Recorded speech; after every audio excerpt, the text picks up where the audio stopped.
Selected poems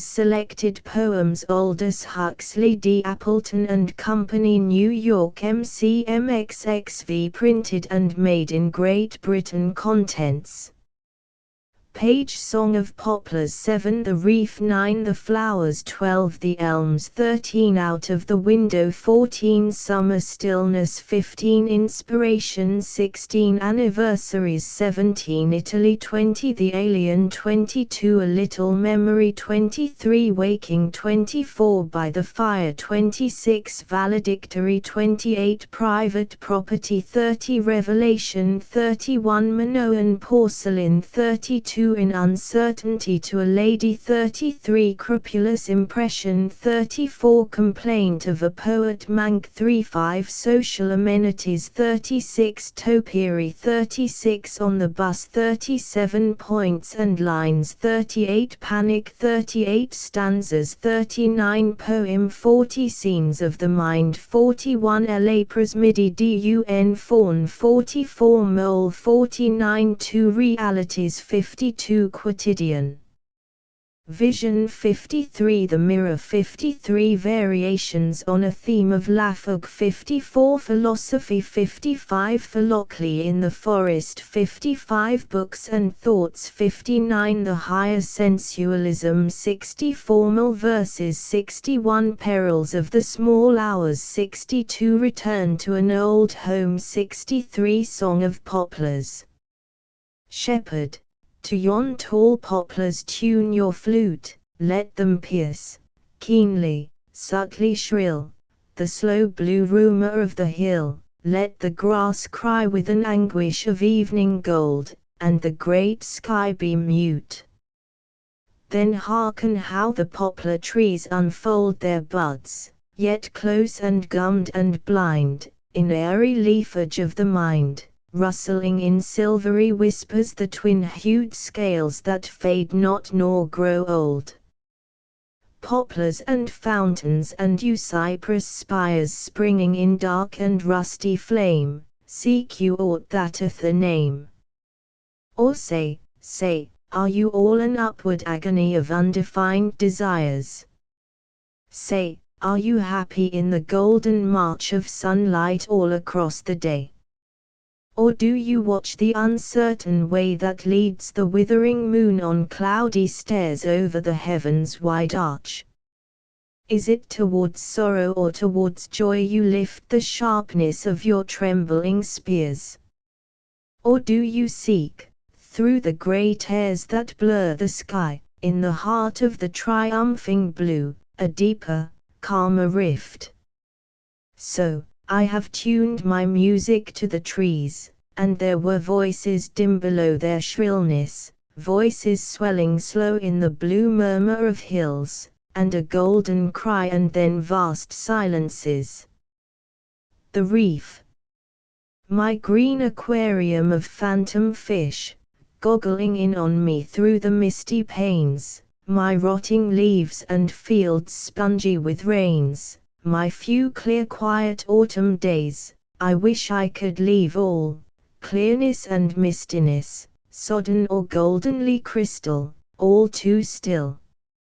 Yes, and I too rot with the leaves that fill the hollows in the woods. I am grown less than human, listless, aimless as the green idiot fishes of my aquarium, who loiter down their dim tunnels and come and look at me and drift away, naught seen or understood, but only glazedly reflected.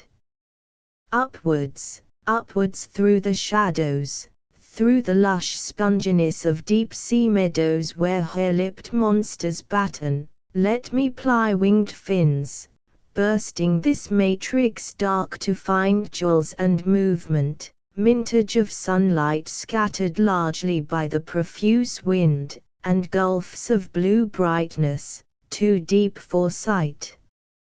Free, newly born, on roads of music and air speeding and singing, I shall seek the place where all the shining threads of water race, drawn in green ropes and foamy meshes. There, on the red fretted ramparts of a tower of coral rooted in the depths, shall break an endless sequence of joy and speed and power. Green shall shatter to foam, flake with white flake shall create an instant's shining constellation upon the blue, and all the air shall be full of a million wings that swift and free laugh in the sun, all power and strong elation. Yes, I shall seek that reef, which is beyond all isles however magically sleeping in tideless seas, uncharted and unconned save by blind eyes, beyond the laughter and weeping that brood like a cloud over the lands of men.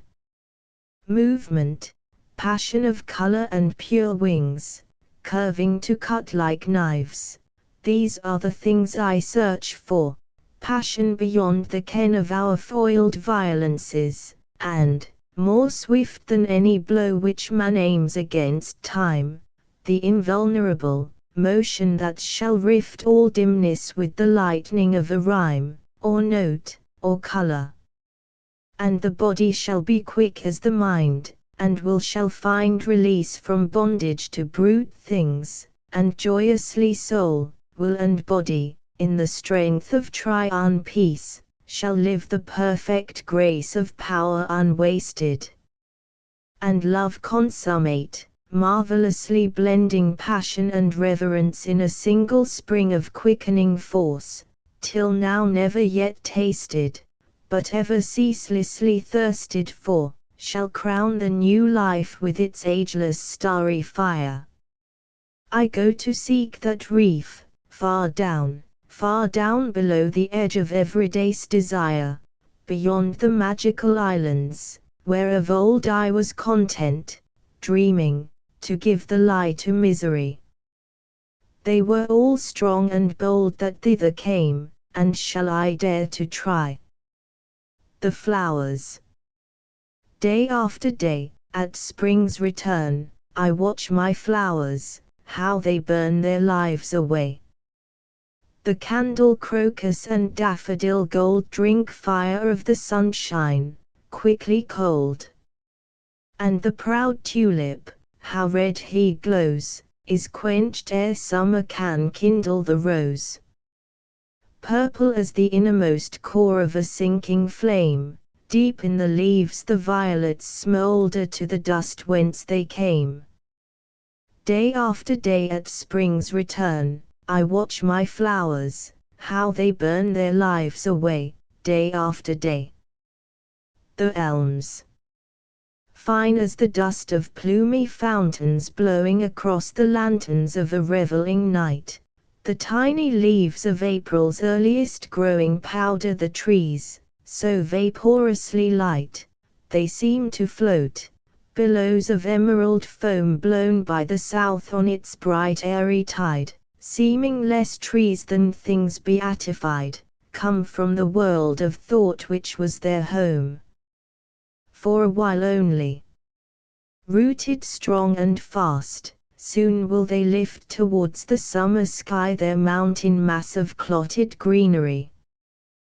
Their immaterial season quickly past, they grow opaque, and therefore needs must die, since every earth to earth returns at last.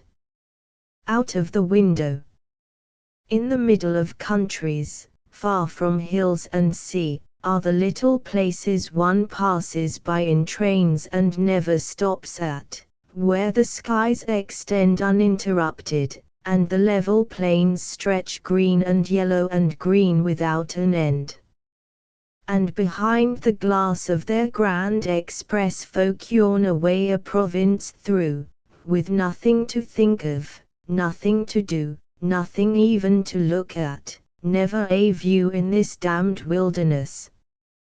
But I look out of the window and find much to satisfy the mind.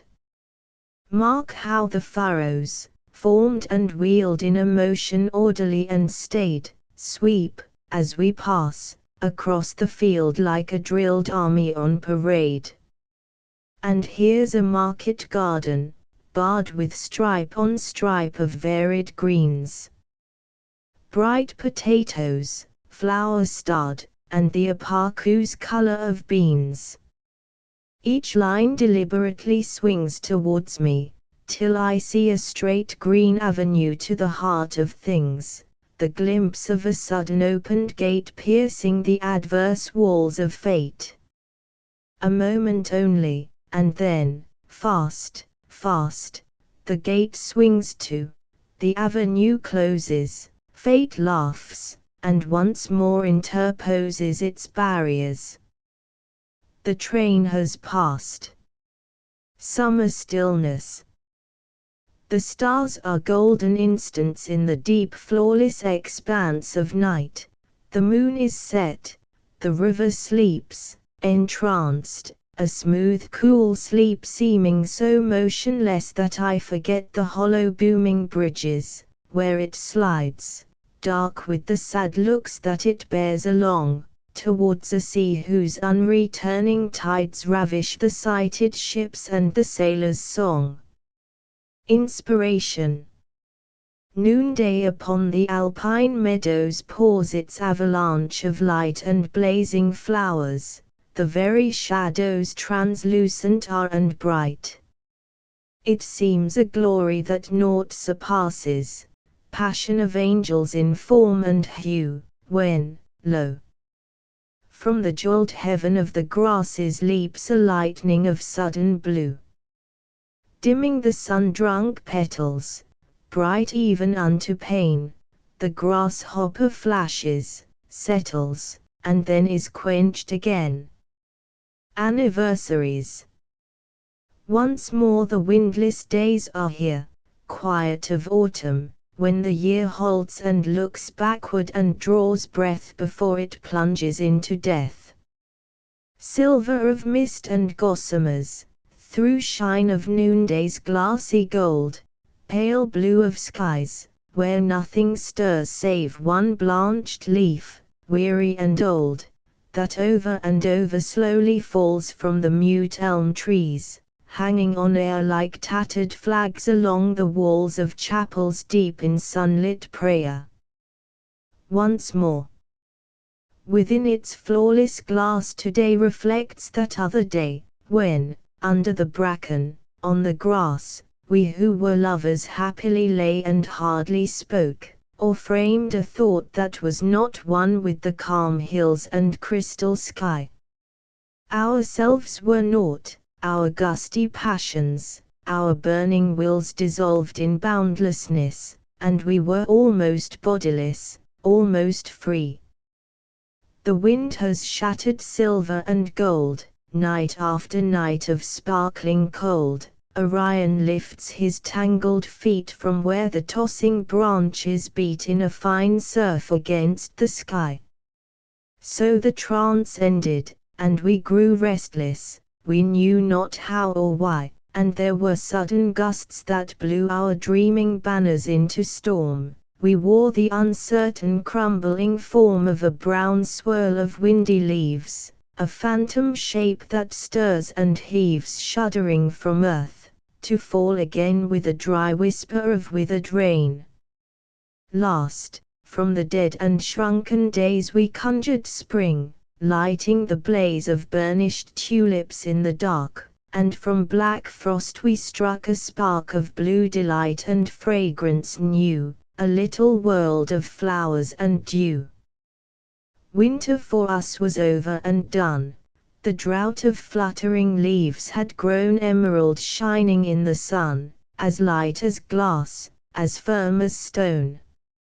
Real once more, for we had passed through passion into thought again, shaped our desires and made that fast which was before a cloudy pane, molded the dimness, fixed, defined in a fair statue, strong and free, twin bodies flaming into mind, poised on the brink of ecstasy. Italy. There is a country in my mind, lovelier than a poet blind could dream of, who had never known this world of drought and dust and stone in all its ugliness, a place full of an all but human grace, whose dells retain the printed form of heavenly sleep, and seem yet warm from some pure body newly risen, where matter is no more a prison, but freedom for the soul to know its native beauty. For things glow there with an inward truth and are all fire and color like a star. And in that land are domes and towers that hang as light and bright as flowers upon the sky, and seem a birth rather of air than solid earth.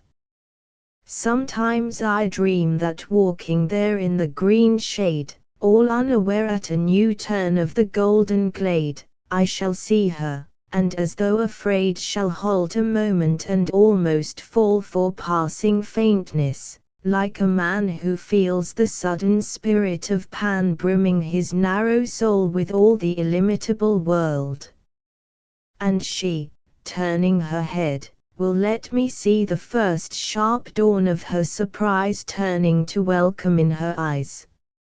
And I shall come and take my lover and looking on her rediscover all her beauty, her dark hair and the little ears beneath it, where roses of lucid shadow sleep, her brooding mouth, and in the deep wells of her eyes reflected stars.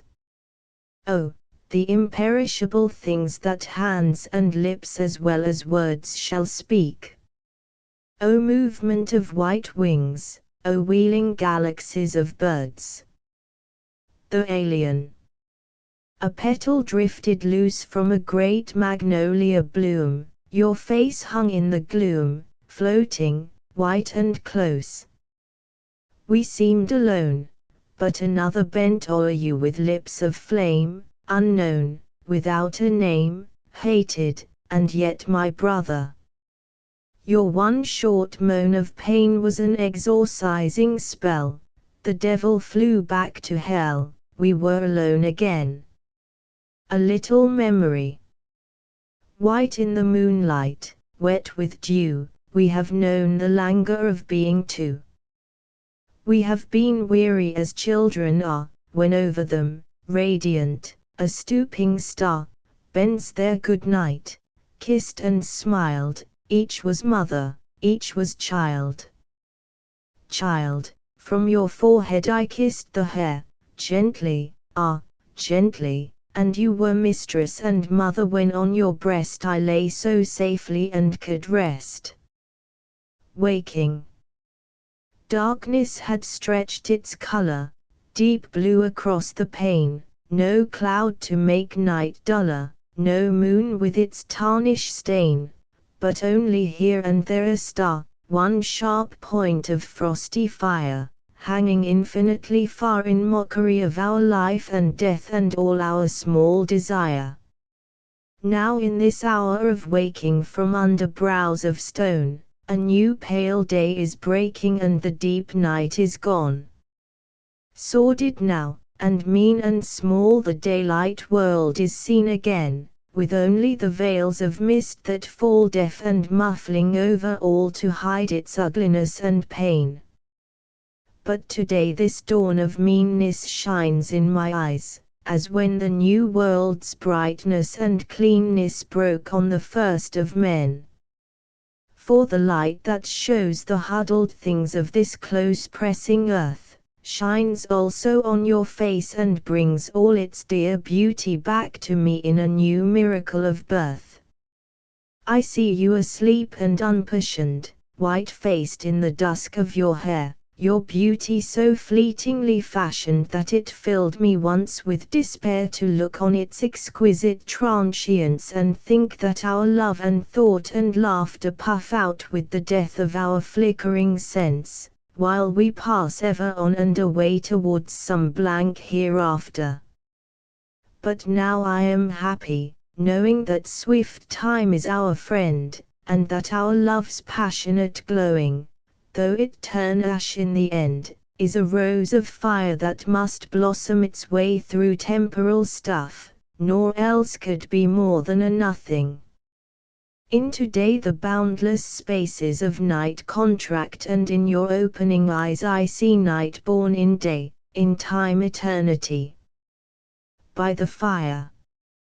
We who are lovers sit by the fire, cradled warm twixt thought and will, sit and drowse like sleeping dogs in the equipoise of all desire, sit and listen to the still small hiss and whisper of green logs that burn away with the sound of a far-off falling stream of threaded water blown to steam, grey ghost in the mountain world of grey. Vapors blue as distance rise between the hissing logs that show a glimpse of rosy heat below, and candles watch with tireless eyes while we sit drowsing here.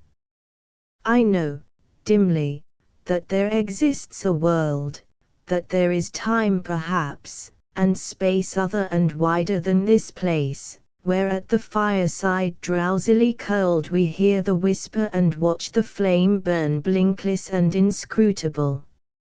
And then I know those other names that through my brain from cell to cell echo, reverberated shout of waiters mournful along corridors, but nobody carries the orders out, and the names, dear friends, your name and yours, evoke no sign. But here I sit on the white hearth, and there are you, that is enough and only true. The world and the friends that lived in it are shadows, you alone remain real in this drowsing room, full of the whispers of distant rain and candles staring into the gloom. Valedictory. I had remarked how sharply one observes when life is disappearing round the curves of yet another corner, out of sight. I had remarked when it was good luck and good night and a good journey to you on her face, certain enigmas penned in the hieroglyphs of that half frown and queer fixed smile and trace of clouded thought in those brown eyes, always so happily clear of hows and ifs, my poor bleared mind, and haunting wise. There I stood, holding her farewell hand, pressing my life and soul and all the world to one goodbye, till, small and smaller pressed, why there I'd stand dead when they vanished with the sight of her. And I saw that she had grown aware, queer puzzled face, of other things beyond the present and her own young speed, of yesterday and what new days might breed monstrously when the future brings a charger with your late lamented head, aware of other people's lives and will, aware, perhaps, aware even of me. The joyous hope of it. But still I pitied her, for it was sad to see a goddess shorn of her divinity. In the midst of her speed she had made pause, and doubts with all their threat of claws, outstripped till now by her unconsciousness, had seized on her, she was proved mortal now. Live, only live.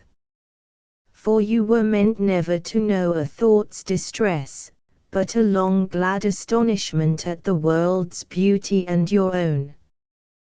The pity of you, goddess, grown perplexed and mortal.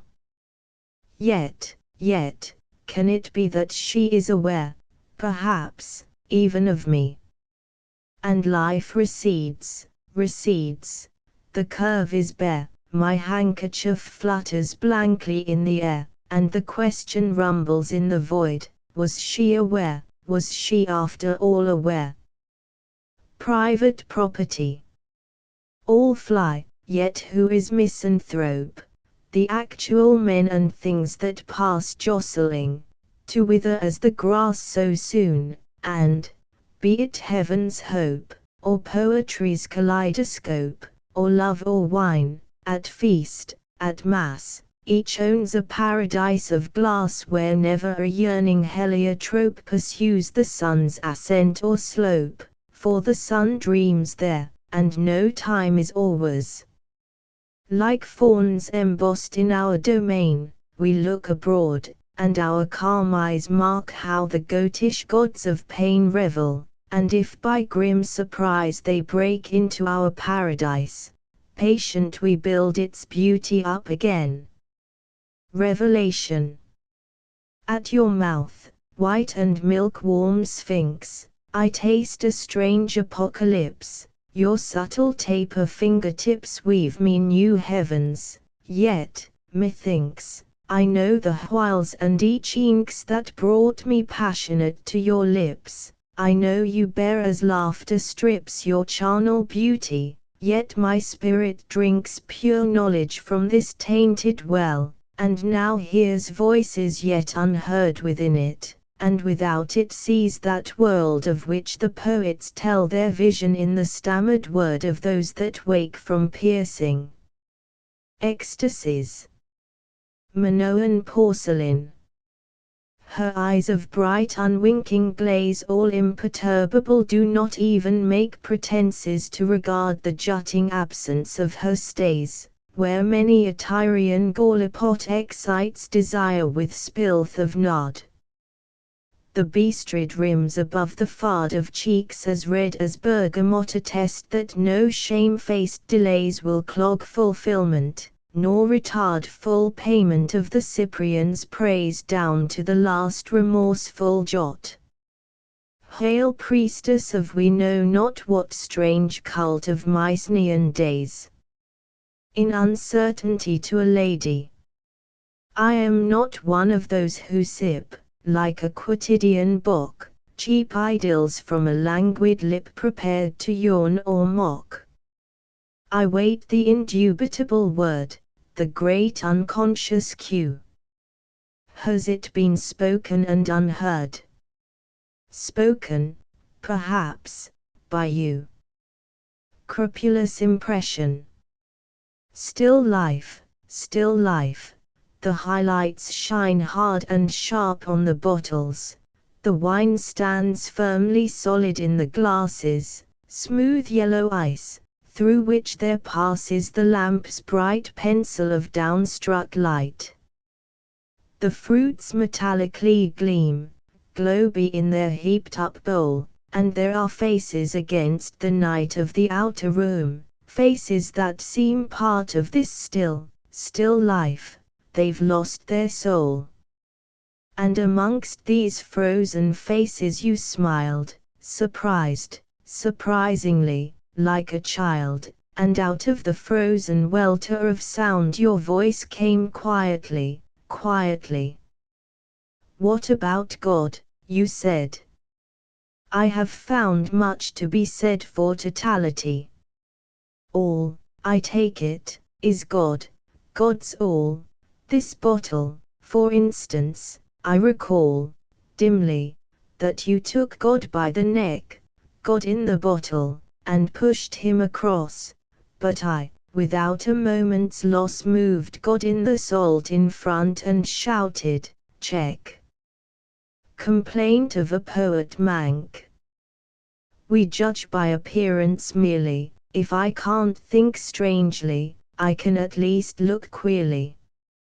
So I grew the hair so long on my head that my mother wouldn't know me, till a woman in a nightclub said, as I was passing by, "Hello, here comes Salome." I looked in the dirty gilt-edged glass, and, oh Salome! There I was, positively jeweled, half a vampire, with the soul in my eyes hanging dizzily like the gatherer of proverbial samphire over the brink of the crag of sense, looking down from perilous eminence into a gulf of windy night. And there's straw in my tempestuous hair, and I'm not a poet, but never despair. I'll madly live the poems I shall never write. Social amenities. I am getting on well with this anecdote, when suddenly I recall the many times I have told it of old, and all the worked-up phrases, and the dying fall of voice, well timed in the crisis, the note of mock heroic ingeniously struck, the whole thing sticks in my throat, and my face all tingles and pricks with shame for myself and my hearers. These are the social pleasures, my God. But I finish the story triumphantly all the same. Topiary. Failing sometimes to understand why there are folk whose flesh should seem like carrion puffed with noisome steam, fly blown to the eye that looks on it, fly blown to the touch of a hand, why there are men without any legs, whizzing along on little trolleys with long arms like apes, failing to see why God the topiarist should train and carve and twist men's bodies into such fantastic shapes, yes, failing to see the point of it all. I sometimes wish that I were a fabulous thing in a fool's mind, or, at the ocean bottom, in a world that is deaf and blind, very remote and happy, a great goggling fish. On the bus. Sitting on the top of the bus, I bite my pipe and look at the sky. Over my shoulder the smoke streams out and my life with it. Conservation of energy, you say. But I burn, I tell you, I burn, and the smoke of me streams out in a vanishing skein of grey. Crash and bump, my poor bruised body. I am a harp of twittering strings, an elegant instrument, but infinitely second-hand, and if I have not got thighs it is only an accident. Droll phenomena. Points and lines. Instants in the quiet, small sharp stars, pierce my spirit with a thrust whose speed baffles even the grasp of time. Oh, that I might reflect them as swiftly, as keenly as they shine. But I am a pool of waters, some are still, and the stars are mirrored across me, those stabbing points of the sky turned to a thread of shaken silver, a long fine thread. Panic.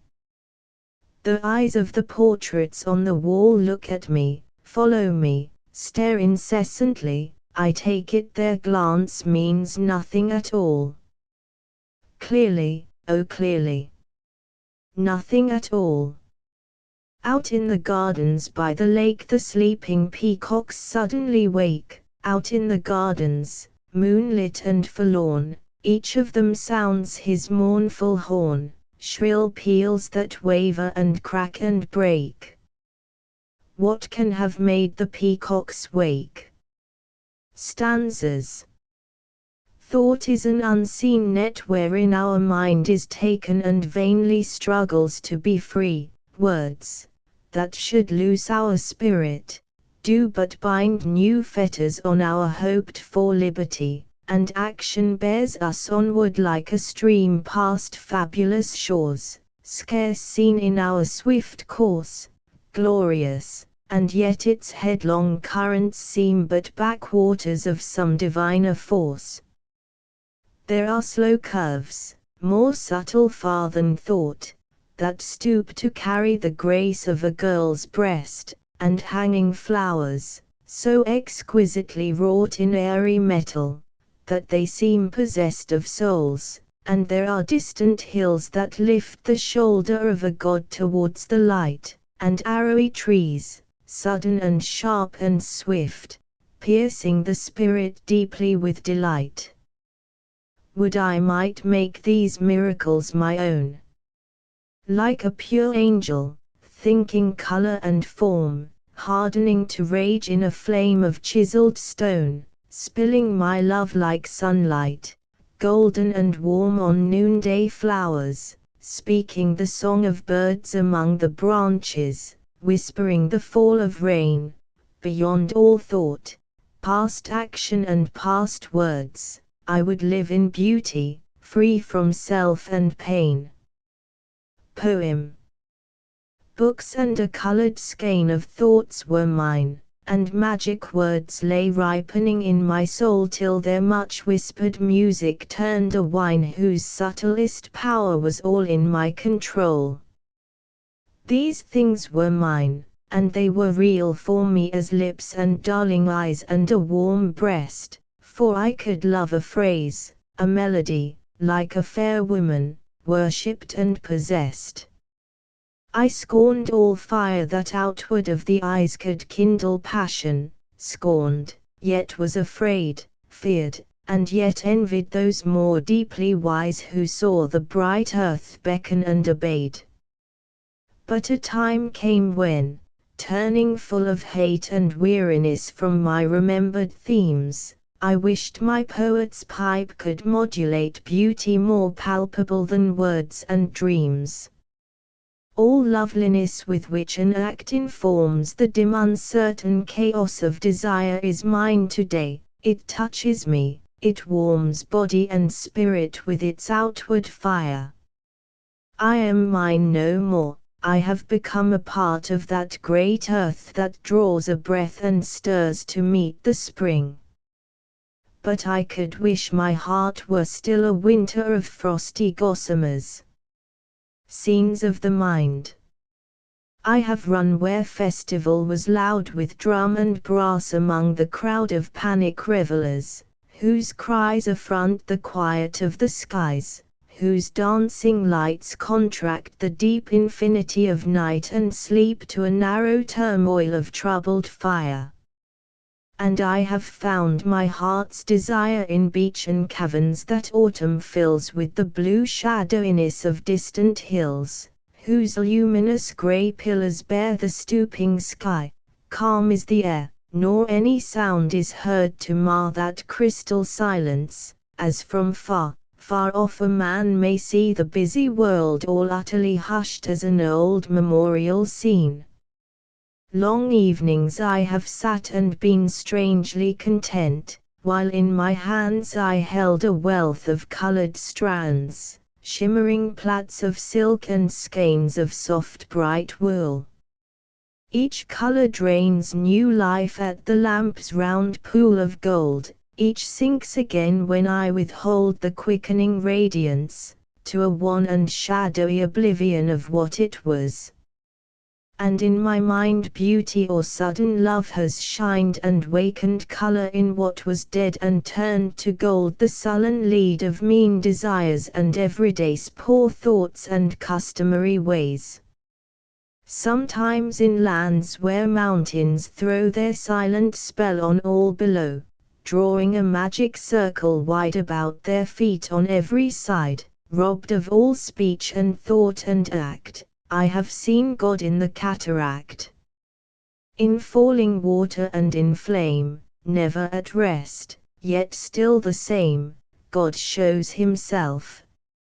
And I have known the swift fire frozen into stone, and water frozen changelessly into the death of gems. And I long sitting by the thunderous mill have seen the headlong wheel made still, and in the silence that ensued have known the endless solitude of being dead and utterly naught.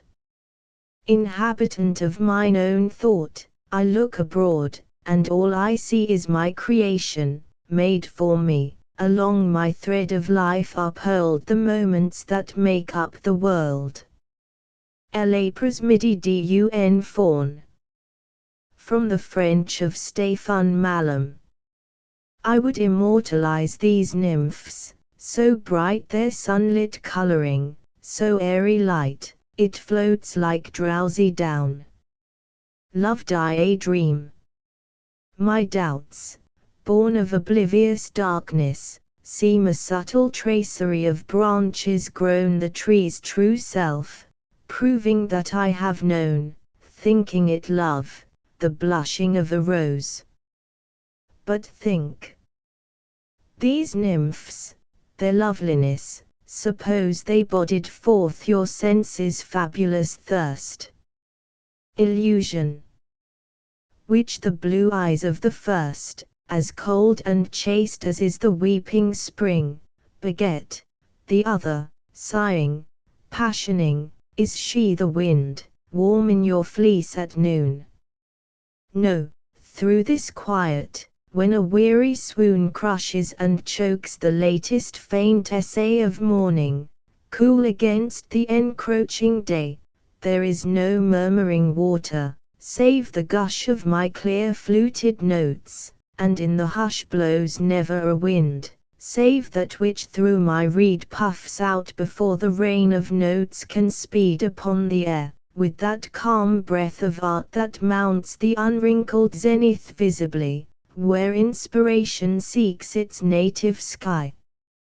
You fringes of a calm Sicilian lake, the sun's own mirror which I love to take, silent beneath your starry flowers, tell how here I cut the hollow rushes, well tamed by my skill, when on the glaucous gold of distant lawns about their fountain cold a living whiteness stirs like a lazy wave, and at the first slow notes my panpipes gave these flocking swans, these naiads, rather, fly or dive. Noon burns inert and tawny dry, nor marks how clean that hymen slipped away from me who seek in song the real awake, then, to the first ardour and the sight, O lonely fawn, of the old fierce white light, with, lilies, one of you for innocence.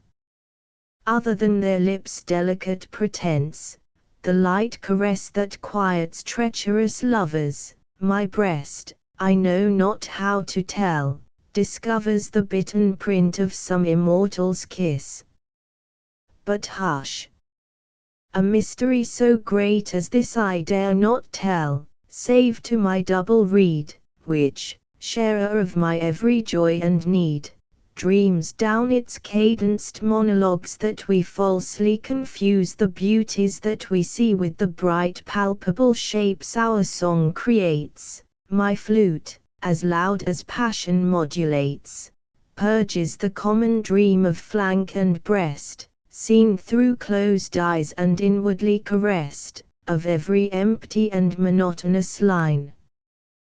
Bloom then, O syrinx, in thy flight malign, a reed once more beside our trysting lake. Proud of my music, let me often make a song of goddesses and see their rape profanely done on many a painted shape. So when the grape's transparent juice I drain, I quell regret for pleasures past and feign a new real grape. For holding towards the sky the empty skin, I blow it tight and lie dream drunk till evening, eyeing it. Tell o'er remembered joys and plump the grape once more. Between the reeds I saw their bodies gleam who cool no mortal fever in the stream, crying to the woods the rage of their desire, and their bright hair went down in jeweled fire where crystal broke and dazzled shudderingly. I check my swift pursuit, for see where lie, bruised, being twins in love, by languor sweet, two sleeping girls, clasped at my very feet. I seize and run with them, nor part the pair, breaking this covert of frail petals, where roses drink scent of the sun and our light play mid tumbled flowers shall match the death of day. I love that virginal fury, the wild thrill when a maiden body shrinks, defiled, shuddering like arctic light, from lips that sear its nakedness, the flesh in secret fear. Contagiously through my linked pair it flies where innocence in either, struggling, dies, wet with fond tears or some less piteous dew. Gay in the conquest of these fears, I grew so rash that I must needs the sheaf divide of ruffled kisses heaven itself had tied. For as I leaned to stifle in the hair of one my passionate laughter, taking care with a stretched finger, that her innocence might stain with her companion's kindling sense to touch the younger little one, who lay childlike unblushing, my ungrateful prey slips from me, freed by passion's sudden death, nor heeds the frenzy of my sobbing breath. Let it pass. Others of their hair shall twist a rope to drag me to those joys I missed. See how the ripe pomegranates bursting red to quench the thirst of the mumbling bees have bled, so too our blood, kindled by some chance fire, flows for the swarming legions of desire. At evening, when the woodland green turns gold and ashen grey, mid the quenched leaves, behold! Red Etna glows, by Venus visited, walking the lava with her snowy tread. We know the flames in thunderous slumber die. I hold the goddess. Ah, sure penalty! But the unthinking soul and body swoon at last beneath the heavy hush of noon. Forgetful let me lie where summer's drought sifts fine the sand, and then with gaping mouth dream planet struck by the grape's round wine-red star. Nymphs, I shall see the shade that now you are. Mole. Tunneled in solid blackness creeps the old mole soul, and wakes or sleeps, he knows not which, but tunnels on through ages of oblivion, until at last the long constraint of each hand wall is lost, and faint comes daylight creeping from afar, and mole work grows crepuscular. Tunnel meets air and bursts, mole sees men as strange as walking trees. And far horizons smoking blue, and chasing clouds forever new, green hills, like lighted lamps aglow or quenched beneath the cloud shadow, quenching and blazing turn by turn, spring's great green signals fitfully burn. Mole travels on, but finds the steering a harder task of pioneering than when he threaded through the straight blind catacombs that ancient fate had carved for him. Stupid and dumb and blind and touchless he had come away without a turn, but here, under the sky, the passenger chooses his own best way, and mole distracted wanders, yet his whole regrets not much wherein he crept, but runs, a joyous nympholept, this way and that, by all made mad, river nymph and Oread, ocean's daughters and Lawlia, combing the silken mystery, the glaucous gold of her rivery tresses, each haunts the traveller, each possesses the drunken wavering soul awhile, then with a phantom's cock-crow smile mocks craving with sheer vanishment. Mole eyes grow hawks, knowledge is lent in grudging driblets that pay high unconscionable usury to unrelenting life. Mole learns to travel more secure, the turns of his long way less puzzling seem, and all those magic forms that gleam in airy invitation cheat less often than they did of old. The earth slopes upward, fold by fold of quiet hills that meet the gold serenity of western skies. Over the world's edge with clear eyes our mole transcendent sees his way tunneled in light. He must obey necessity again and thread close catacombs as erst he did, fate's tunnelings, himself must bore through the sunset's inmost core. The guiding walls to each hand shine luminous and crystalline, and mole shall tunnel on and on, till night let fall oblivion. Two realities. A wagon passed with scarlet wheels and a yellow body, shining new. Splendid, said I, how fine it feels to be alive, when beauty peels the grimy husk from life. And you said, splendid, and I thought you'd seen that wagon blazing down the street, but I looked and saw that your gaze had been on a child that was kicking an obscene brown ordure with his feet. Our souls are elephants, thought I, remote behind a prisoning grill, with trunks thrust out to peer and pry and pounce upon reality, and each at his own sweet will seizes the bun that he likes best and passes over all the rest. Quotidian vision. There is a sadness in the street, and sullenly the folk I meet droop their heads as they walk along, without a smile, without a song. A mist of cold and muffling grey falls, fold by fold, on another day that dies unwept. But suddenly, under a tunnelled arch I see on flank and haunch the chestnut gleam of horses in a lamplit steam, and the dead world moves for me once more with beauty for its living core. The mirror. Slow-moving moonlight once did pass across the dreaming looking glass, where, sunk inviolably deep, old secrets unforgotten sleep of beauties unforgettable. But dusty cobwebs are woven now across that mirror, which of old saw fingers drawing back the gold from an untroubled brow, and the depths are blinded to the moon, and their secrets forgotten, forever untold. Variations on a theme of Lafargue. Youth as it opens out discloses the sinister metempsychosis of lilies dead and turned to roses red as an angry dawn.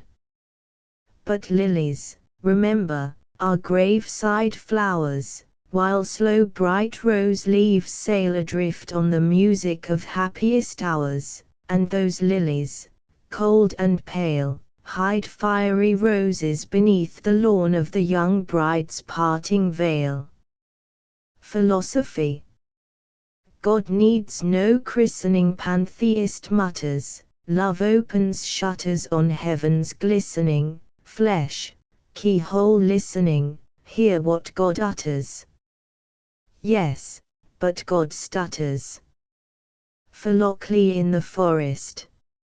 It'was I that leaned to Amorite with, what if the briars have tangled time, till, lost in the woodways, he quite forget how plaintive in cities at midnight sounds the chime of bells slow dying from discord to the hush whence they rose and met. And in the forest we shall live free, free from the bondage that time has made to hedge our soul from its liberty. We shall not fear what is mighty, and unafraid shall look wide-eyed at beauty, nor shrink from its majesty. But Amorite answered me again, we are lost in the forest, you and I, lost, lost, not free, though no bonds restrain, for no spire rises for comfort, no landmark in the sky, and the long glades as they curve from sight are dark with a nameless pain. And time creates what he devours, music that sweetly dreams itself away, frail swung leaves of autumn and the scent of flowers, and the beauty of that poised moment, when the day hangs twixt the quiet of darkness and the mirth of the sunlit hours. Too mottled and grey and brown they pass, the wood moths, wheeling, fluttering, and we chase and they vanish, and in the grass are starry flowers, and the birds sing faint broken songs of the dying spring. And on the beach hole, smooth and grey, some lover of an older day has carved in time-blurred lettering one world only, alas! 3 lutes, I forbid you. You must never play, when shimmeringly, glimpse by glimpse seen through the leaves, the silken figures sway in measured dance. Never at shut of day, when time perversely loitering limps through endless twilights, should your strings whisper of light remembered things that happened long ago and far away, lutes, I forbid you. You must never play.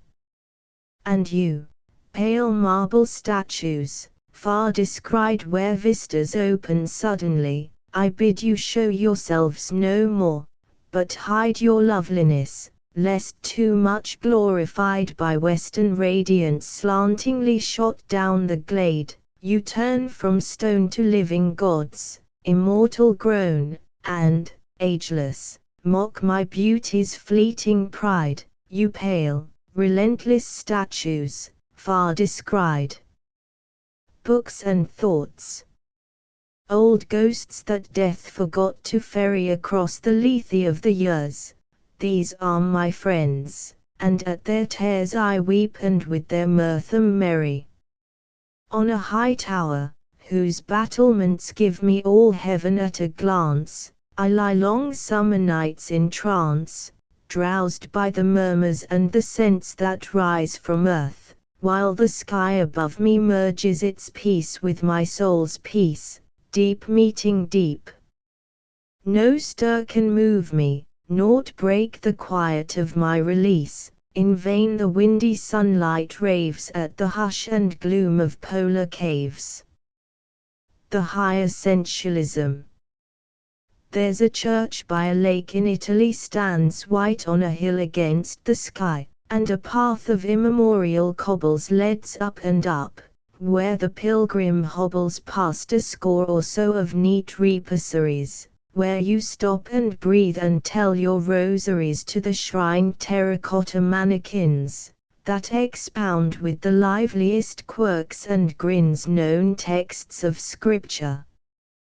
But no long stay should the pilgrim make upon his way, but as means to the end these shrines stand here to guide to something holier, the church on the hilltop. Your heavens so with a path leading up to it past a row of votary priapulids, at each you pause and tell your beads along the quintuple strings of sense, then on, to face heaven's eminence, new stimulated, new inspired. Formal verses. I mother of all my future memories, mistress of my new life, which but today began, when I beheld, deep in your eyes, my own love mirrored and the warm surprise of the first kiss swept both our souls away. Your love has freed me, for I was oppressed by my own devil, whose unwholesome breath tarnished my youth, leaving to me at best age lacking comfort of a soul at rest and weariness beyond the hope of death. Those were days of silent happiness. I never spoke, and had no need to speak, while on the windy downland, cheek by cheek, the slow-driven sun beheld us. Each caress had oratory for its own defense, and when I kissed or felt her fingers press, I envied not Demosthenes his Greek, nor Tully for his Latin eloquence. Perils of the small hours. When life burns low as the fire in the grate and all the evening's books are read, I sit alone, save for the dead and the lovers I have grown to hate. But all at once the narrow gloom of hatred and despair expands in tenderness, thought stretches hands to welcome to the midnight room another presence, a memory of how last year in the sunlit field, laughing, you suddenly revealed beauty in immortality. For so it is, a gesture strips life bare of all its make-believe. All unprepared we may receive our casual apocalypse. Sheer beauty, then you seemed to stir unbodied soul, soul sleeps tonight, and love comes, dimming spirit's sight, when body plays interpreter.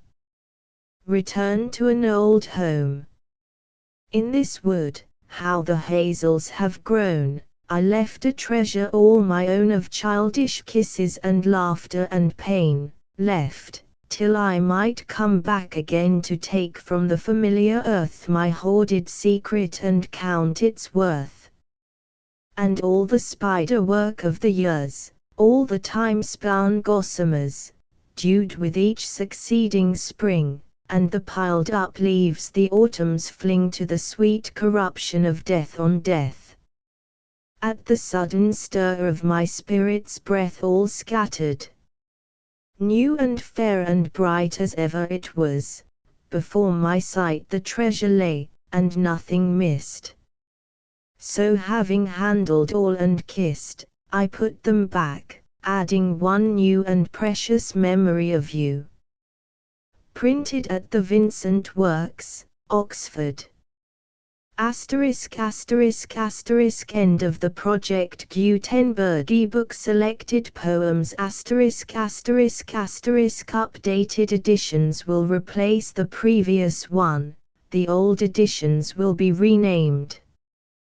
Creating the works from print editions not protected by U.S. copyright law means that no one owns a United States copyright in these works, so the Foundation, and you, can copy and distribute it in the United States without permission and without paying copyright royalties.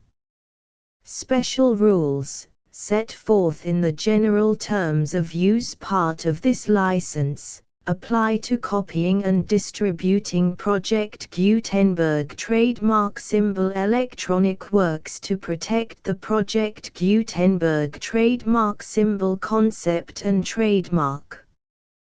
Project Gutenberg is a registered trademark, and may not be used if you charge for an ebook, except by following the terms of the trademark license, including paying royalties for use of the Project Gutenberg trademark. If you do not charge anything for copies of this ebook, complying with the trademark license is very easy. You may use this ebook for nearly any purpose, such as creation of derivative works, reports, performances and research. Project Gutenberg ebooks may be modified and printed and given away. You may do practically anything in the United States with ebooks not protected by U.S. copyright law. Redistribution is subject to the trademark license, especially commercial redistribution. Start. Full license. The full Project Gutenberg license. Please read this before you distribute or use this work to protect the Project Gutenberg trademark symbol mission of promoting the free distribution of electronic works. By using or distributing this work, or any other work associated in any way with the phrase Project Gutenberg, you agree to comply with all the terms of the full Project Gutenberg trademark symbol license available with this file or online at www.gutenberg.org/license. Section 1. General Terms of Use and Redistributing Project Gutenberg Trademark Symbol Electronic Works 1.0. By reading or using any part of this Project Gutenberg trademark symbol electronic work, you indicate that you have read, understand, agree to and accept all the terms of this license and intellectual property, trademark/copyright, agreement. If you do not agree to abide by all the terms of this agreement, you must cease using and return or destroy all copies of Project Gutenberg trademark symbol electronic works in your possession. If you paid a fee for obtaining a copy of or access to a Project Gutenberg trademark symbol electronic work and you do not agree to be bound by the terms of this agreement, you may obtain a refund from the person or entity to whom you paid the fee as set forth in paragraph 1.e.8. 1.b. Project Gutenberg is a registered trademark. It may only be used on or associated in any way with an electronic work by people who agree to be bound by the terms of this agreement. There are a few things that you can do with most Project Gutenberg trademark symbol electronic works even without complying with the full terms of this agreement. See paragraph 1.c below. There are a lot of things you can do with Project Gutenberg trademark symbol electronic works if you follow the terms of this agreement and help preserve free future access to Project Gutenberg trademark symbol electronic works. See paragraph 1.e below. 1.c. The Project Gutenberg Literary Archive Foundation, the foundation or PGLAF, owns a compilation copyright in the collection of Project Gutenberg trademark symbol electronic works. Nearly all the individual works in the collection are in the public domain in the United States.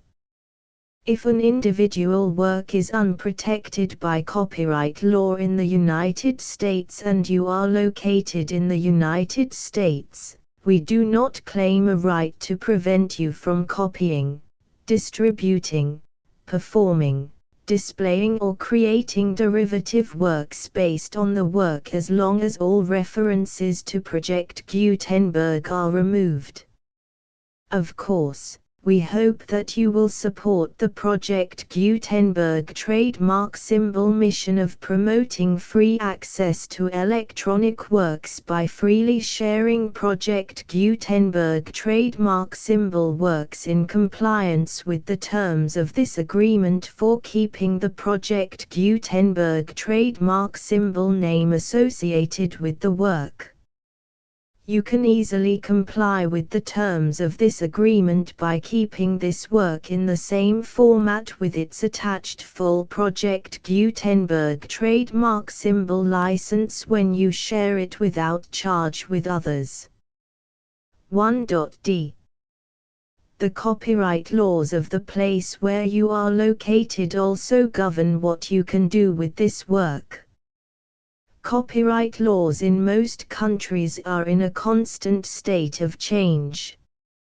If you are outside the United States, check the laws of your country in addition to the terms of this agreement before downloading, copying, displaying, performing, distributing or creating derivative works based on this work or any other Project Gutenberg trademark symbol work.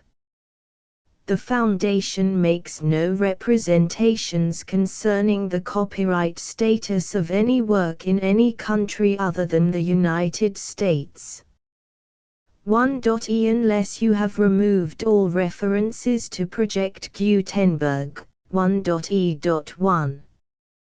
The following sentence, with active links to, or other immediate access to, the full Project Gutenberg trademark symbol license must appear prominently whenever any copy of a Project Gutenberg trademark symbol work, any work on which the phrase Project Gutenberg appears, or with which the phrase Project Gutenberg is associated, is accessed, displayed, performed, viewed, copied or distributed.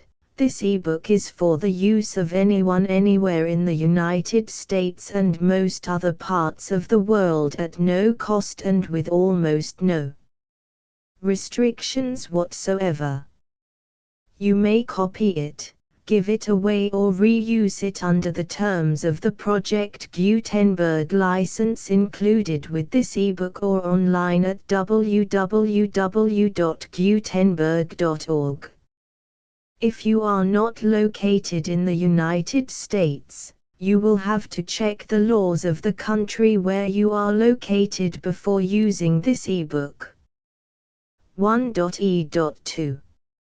If an individual Project Gutenberg trademark symbol electronic work is derived from texts not protected by U.S. copyright law, does not contain a notice indicating that it is posted with permission of the copyright holder, the work can be copied and distributed to anyone in the United States without paying any fees or charges.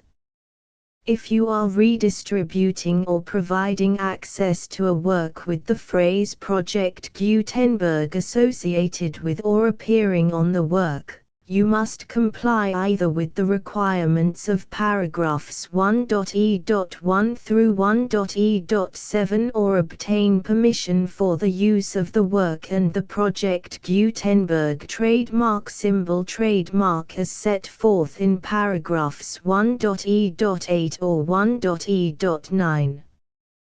1.e.3. If an individual Project Gutenberg trademark symbol electronic work is posted with the permission of the copyright holder, your use and distribution must comply with both paragraphs 1.e.1 through 1.e.7 and any additional terms imposed by the copyright holder. Additional terms will be linked to the Project Gutenberg trademark symbol license for all works posted with the permission of the copyright holder found at the beginning of this work. 1.e.4. Do not unlink or detach or remove the full Project Gutenberg trademark symbol license terms from this work, or any files containing a part of this work or any other work associated with Project Gutenberg trademark symbol. 1.e.5. Do not copy, display, perform, distribute or redistribute this electronic work, or any part of this electronic work, without prominently displaying the sentence set forth in paragraph 1.e.1 with active links or immediate access to the full terms of the Project Gutenberg trademark symbol license. 1.e.6. You may convert to and distribute this work in any binary, compressed, marked up, non-proprietary or proprietary form, including any word processing or hypertext form. However, if you provide access to or distribute copies of a Project Gutenberg trademark symbol work in a format other than plain vanilla ASCII or other format used in the official version posted on the official Project Gutenberg trademark symbol website, www.gutenberg.org, you must, at no additional cost, fee or expense to the user, provide a copy, a means of exporting a copy, or a means of obtaining a copy upon request, of the work in its original plain vanilla ASCII or other form. Any alternate format must include the full Project Gutenberg trademark symbol license as specified in paragraph 1.e.1. 1.e.7. Do not charge a fee for access to, viewing, displaying, performing, copying or distributing any Project Gutenberg trademark symbol works unless you comply with paragraph 1.e.8 or 1.e.9. 1.e.8. You may charge a reasonable fee for copies of or providing access to or distributing Project Gutenberg trademark symbol electronic works provided that you pay a royalty fee of 20% of the gross profits you derive from the use of Project Gutenberg trademark symbol works calculated using the method you already use to calculate your applicable taxes. The fee is owed to the owner of the Project Gutenberg trademark symbol trademark, but he has agreed to donate royalties under this paragraph to the Project Gutenberg Literary Archive Foundation. Royalty payments must be paid within 60 days following each date on which you prepare, or are legally required to prepare, your periodic tax returns. Royalty payments should be clearly marked as such and sent to the Project Gutenberg Literary Archive Foundation at the address specified in Section 4. Information about donations to the Project Gutenberg Literary Archive Foundation. You provide a full refund of any money paid by a user who notifies you in writing, or by email, within 30 days of receipt that he does not agree to the terms of the full Project Gutenberg trademark symbol license. You must require such a user to return or destroy all copies of the works possessed in a physical medium and discontinue all use of and all access to other copies of Project Gutenberg trademark symbol works. You provide, in accordance with paragraph 1.f.3, a full refund of any money paid for a work or a replacement copy, if a defect in the electronic work is discovered and reported to you within 90 days of receipt of the work. You comply with all other terms of this agreement for free distribution of Project Gutenberg trademark symbol works. 1.e.9. If you wish to charge a fee or distribute a Project Gutenberg trademark symbol electronic work or group of works on different terms than are set forth in this agreement, you must obtain permission in writing from the Project Gutenberg Literary Archive Foundation, the manager of the Project Gutenberg trademark symbol trademark. Contact the Foundation as set forth in Section 3 below. 1.f1.f.1. Project Gutenberg volunteers and employees expend considerable effort to identify, do copyright research on, transcribe and proofread works not protected by U.S. copyright law in creating the Project Gutenberg trademark symbol collection. Despite these efforts, Project Gutenberg trademark symbol electronic works, and the medium on which they may be stored, may contain defects such as, but not limited to, incomplete, inaccurate or corrupt data, transcription errors, a copyright or other intellectual property infringement, a defective or damaged disk or other medium, a computer virus, or computer codes that damage or cannot be read by your equipment. 1.f.2. Limited warranty, disclaimer of damages, except for the right of replacement or refund described in paragraph 1.f.3, the Project Gutenberg Literary Archive Foundation, the owner of the Project Gutenberg trademark symbol trademark, and any other party distributing a Project Gutenberg trademark symbol electronic work under this agreement, disclaim all liability to you for damages, costs and expenses, including legal fees.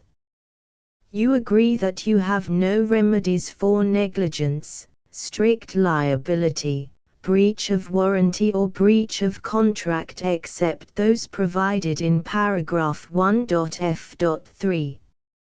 You agree that the Foundation, the trademark owner, and any distributor under this agreement will not be liable to you for actual, direct, indirect, consequential, punitive or incidental damages even if you give notice of the possibility of such damage.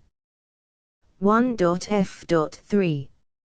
Limited right of replacement or refund. If you discover a defect in this electronic work within 90 days of receiving it, you can receive a refund of the money, if any, you paid for it by sending a written explanation to the person you received the work from. If you received the work on a physical medium, You must return the medium with your written explanation. The person or entity that provided you with the defective work may elect to provide a replacement copy in lieu of a refund. If you received the work electronically, the person or entity providing it to you may choose to give you a second opportunity to receive the work electronically in lieu of a refund. If the second copy is also defective, you may demand a refund in writing without further opportunities to fix the problem. 1.f.4 Except for the limited right of replacement or refund set forth in paragraph 1.f.3, this work is provided to you as is, with no other warranties of any kind, express or implied, including but not limited to warranties of merchantability or fitness for any purpose. 1.f.5 Some states do not allow disclaimers of certain implied warranties or the exclusion or limitation of certain types of damages. If any disclaimer or limitation set forth in this agreement violates the law of the state applicable to this agreement, the agreement shall be interpreted to make the maximum disclaimer or limitation permitted by the applicable state law. The invalidity or unenforceability of any provision of this agreement shall not void the remaining provisions. 1.f.6 Indemnity. You agree to indemnify and hold the foundation, the trademark owner, any agent or employee of the foundation, anyone providing copies of Project Gutenberg trademark symbol electronic works in accordance with this agreement, and any volunteers associated with the production, promotion and distribution of Project Gutenberg trademark symbol electronic works, harmless from all liability, costs and expenses, including legal fees, that arise directly or indirectly from any of the following which you do or cause to occur. A. Distribution of this or any Project Gutenberg trademark symbol work. B. Alteration, modification, or additions or deletions to any Project Gutenberg trademark symbol work, and C. Any defect you cause. Section 2. Information about the mission of Project Gutenberg trademark symbol. Project Gutenberg trademark symbol is synonymous with the free distribution of electronic works in formats readable by the widest variety of computers, including obsolete, old, middle-aged and new computers. It exists because of the efforts of hundreds of volunteers and donations from people in all walks of life.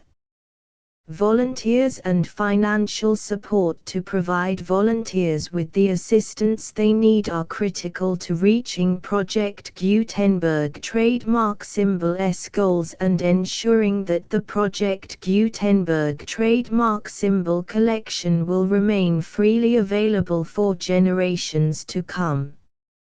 In 2001, the Project Gutenberg Literary Archive Foundation was created to provide a secure and permanent future for Project Gutenberg trademark symbol and future generations.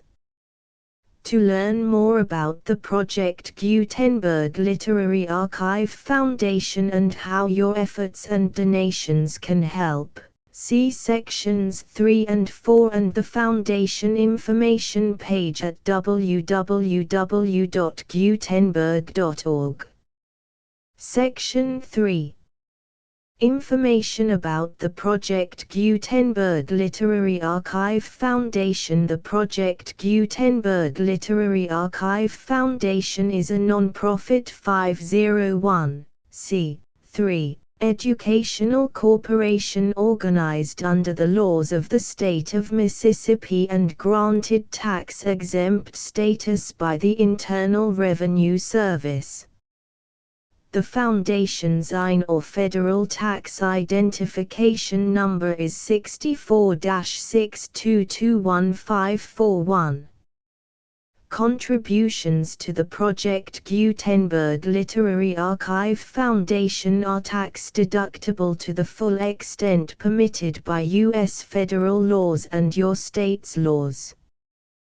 The Foundation's business office is located at 809 North 1500 West, Salt Lake City, UT 84116, 801, 596, 1887.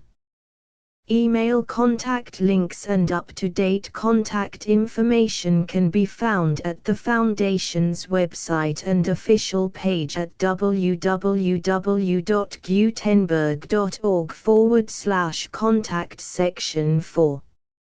Information about donations to the Project Gutenberg Literary Archive Foundation. Project Gutenberg trademark symbol depends upon and cannot survive without widespread public support and donations to carry out its mission of increasing the number of public domain and licensed works that can be freely distributed in machine-readable form accessible by the widest array of equipment including outdated equipment.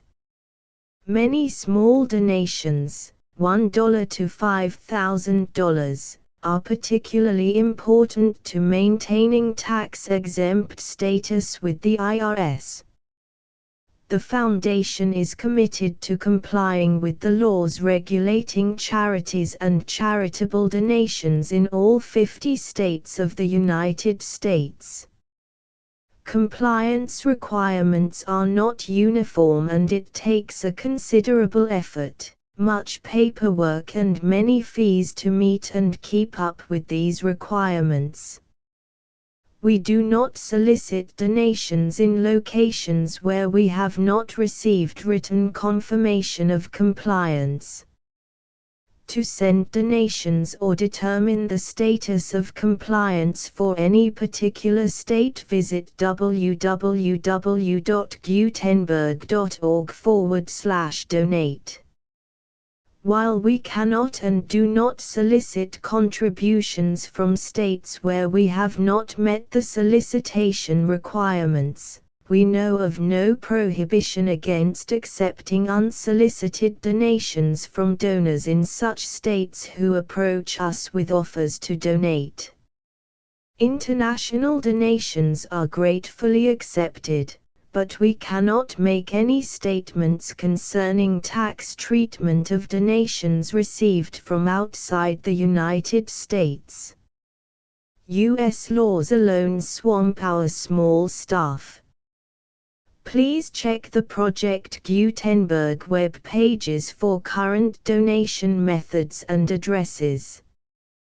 Donations are accepted in a number of other ways including checks, online payments and credit card donations. To donate, please visit www.gutenberg.org/donate. Section 5. General information about Project Gutenberg trademark symbol electronic works. Professor Michael S. Hart was the originator of the Project Gutenberg trademark symbol concept of a library of electronic works that could be freely shared with anyone. For 40 years, he produced and distributed Project Gutenberg trademark symbol ebooks with only a loose network of volunteer support. Project Gutenberg trademark symbol ebooks are often created from several printed editions, all of which are confirmed as not protected by copyright in the U.S. unless a copyright notice is included. Thus, we do not necessarily keep ebooks in compliance with any particular paper edition. Most people start at our website, which has the main PG search facility, www.gutenberg.org. This website includes information about Project Gutenberg trademark symbol, including how to make donations to the Project Gutenberg Literary Archive Foundation, how to help produce our new ebooks, and how to subscribe to our email newsletter to hear about new ebooks.